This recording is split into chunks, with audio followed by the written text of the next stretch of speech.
Nous allons déposer notre liste pour la commune de Saint-Louis, pour la commune de Pal, la commune de Fass,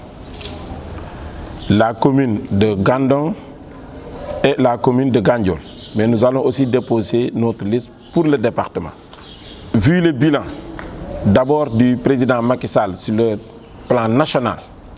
et aussi l'appui qu'il a fait à notre département et à notre commune,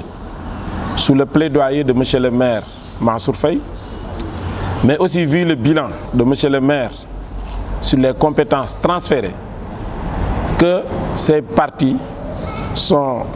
restés pour qu'on dépose une liste unique. Nous avons constaté, pour le déplorer, que ceux qui n'ont pas eu de place dans cette liste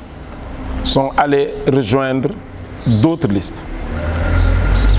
Et pour nous, c'est le lieu vraiment de rassurer les militants. Comme je l'ai dit tout à l'heure, une grande coalition comme la nôtre, si nous comprenons la commune de Saint-Louis, où sur la liste majoritaire, nous devons mettre 36 personnes pour les titulaires, dont 18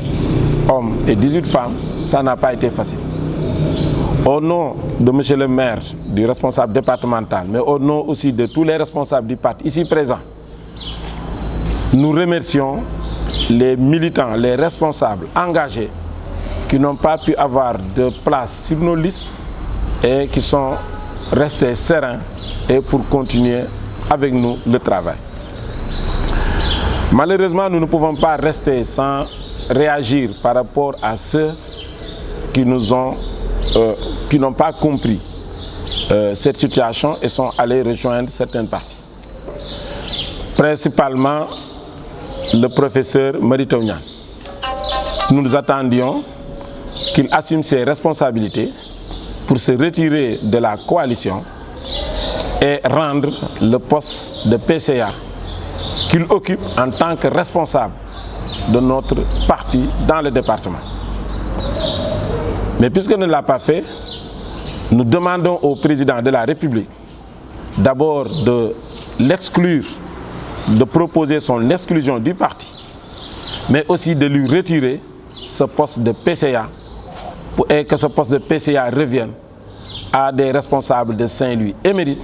qui sont là en train de travailler jour et nuit pour l'émergence du Sénégal, pour l'émergence de notre région, mais aussi pour le développement de notre parti. Donc voilà, monsieur le maire et les responsables, nous sommes en train de nous organiser pour faire une rencontre avec la coalition, pour les informer quand même de la composition de ces listes. Aussi, nous allons convier durant ce week-end la presse pour partager avec eux le bilan de monsieur le maire au niveau des compétences transférées de la commune, mais aussi le plaidoyer qu'il a eu à faire pour tous les projets qui sont venus dans notre département et dans notre ville. Et éventuellement partager avec vous le draft de son contrat de mandature. Et nous allons faire notre campagne basée sur notre bilan, un bilan visible, car comme on le dit souvent, Saint-Louis, c'est 3 entités. La Langue de Barbarie, l'île de Saint-Louis et le sort qui est du niveau du continent. Toutes les 3 entités de notre chère ville sont en chantier. Que ce soit la Langue de Barbarie, avec la protection côtière, avec la brèche qui est en train d'être stabilisée. En résumé, pour l'île, avec le projet d'assainissement qui est en train de donner un nouveau souffle à l'île, la requalification de la place Bayandar et de l'avenue Mermoz, et pour Saint-Louis, pour tous les projets de route, d'assainissement, entre autres. Donc notre programme sera basé sur le bilan. Et nous allons aussi proposer notre contrat de mandature. Nous ne négligeons personne, mais nous pensons que les Saint-Louisiens sont assez avertis. Pour d'abord informer ñi déglu que coalition bi dina déposer liste si 5 communes yi am ci département bi ak aussi ci département bi muy commune Fass, commune Pal,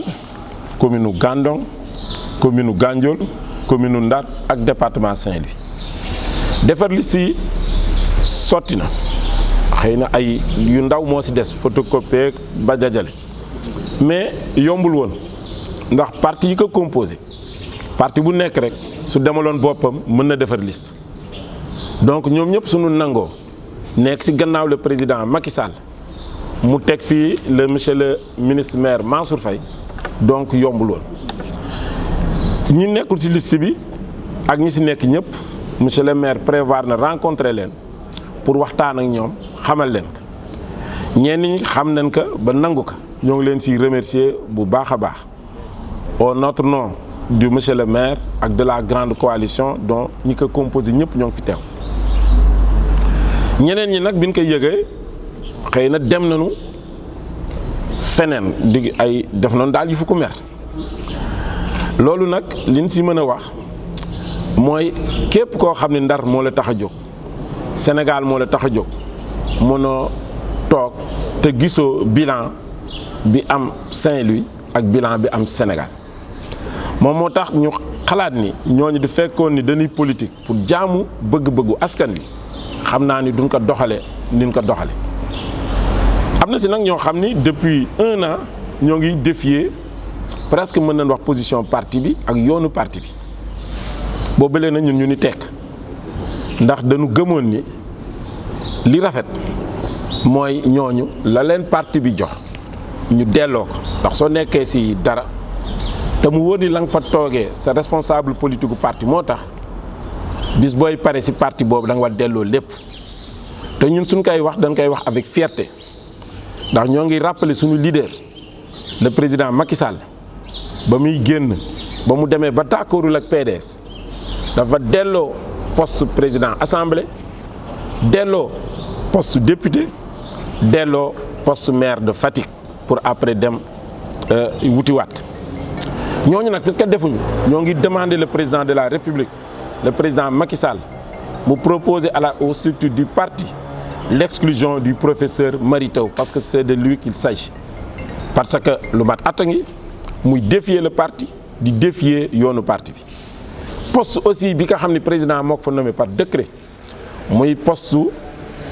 PCA wu Petrosen ñoo ngi koy demander aussi mu jëlee ko fa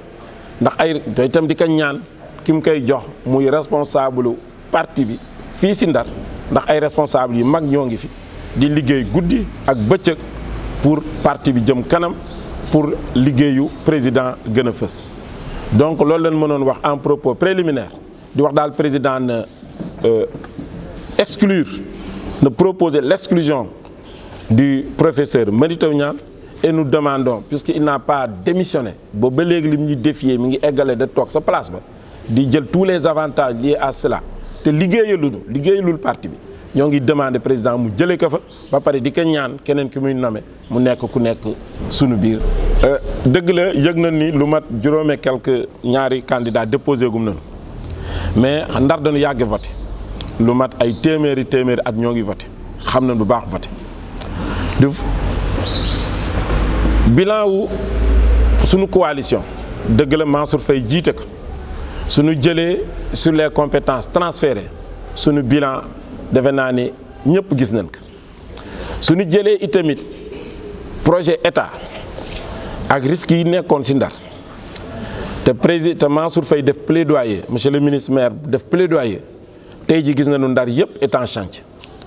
su ma koy wax Ndar daan nañu toog atum lëm chantier public du am ci territoire communal tey jii suñu jëlee commune bi ñetti pàcc yi ko composé muy Langue de Barbarie mooy maanaam Guet Ndar goxu Mbaaj sanc ba hydrobase nga jël île bi wala nga jël Sor yëpp sont en chantier mënuñu citer yëpp mais suñu jëlee île bi rek mën nañu wax tey projet d'assainissement ba fa nekk ak defaraat place Faidherbe ak avenue Mermoz mi ngi joxewaat ci PDT bi mi ngi joxaat beneen jëmm maanaam île de Saint-Louis tey jii tali yi nekkoon île de Saint-Louis yëpp ñoo ngi koy reprendre sans exception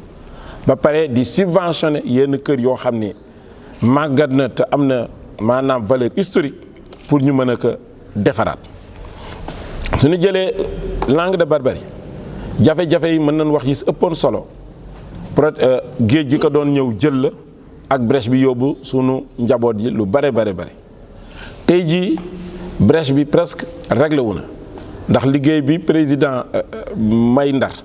pour ñu def protection côtière bi mën nañ wax su doon téeméer juróom benn fukki yeeg lu topp yi def nañ ko tuuti moo si des. brèche bi tamit tey jii entreprise ba koy defar bateau baa ngi fa taxaw di ko draguer ak di ko baliser. su ñu jëlee SOR mën nañ wax tali yi fi nekkoon sa jamonoy tubaab rek a fi nekkoon as tuut moo si yokk si précole avec feu Ousmane Masseck. tey jii tali yooyu yu bëri yàqu woon si ba ñu fàtte sax ni tali woon la avec les différents projets yi de l'État dont le plaidoyer Mansour Faye porté ko tax na ba tali yooyu yëpp tey defaraat nañ leen li fi tolloon si tali presque li ñu fi réalisé léegi si tali toll na linéaire bi fi amoon waxuma nag si waxu yokk ndox yi fi am branchements sociaux yi si assainissement bi entre autres. donc ñun suñu xel dal na que incha allahu sunu borom bi may ndam dinañu may ndam basé ak suñu liggéey mais nag foog ma def ñaari leeral am na ñoo xam ne ñu nekk candidat parce que affaire yi dañ ko jëlee mise en scène peut-être loolu am na si mais am na candidature yoo xam ne daf ñuy metti man de daf may metti en tant que doomu Ndar ndax nit mënoo nekk employé si benn mairie benn maire di sa patron di la sant ngay def di la tere ngay bàyyi nga ñëw di wax da ngay nekk suñu maire.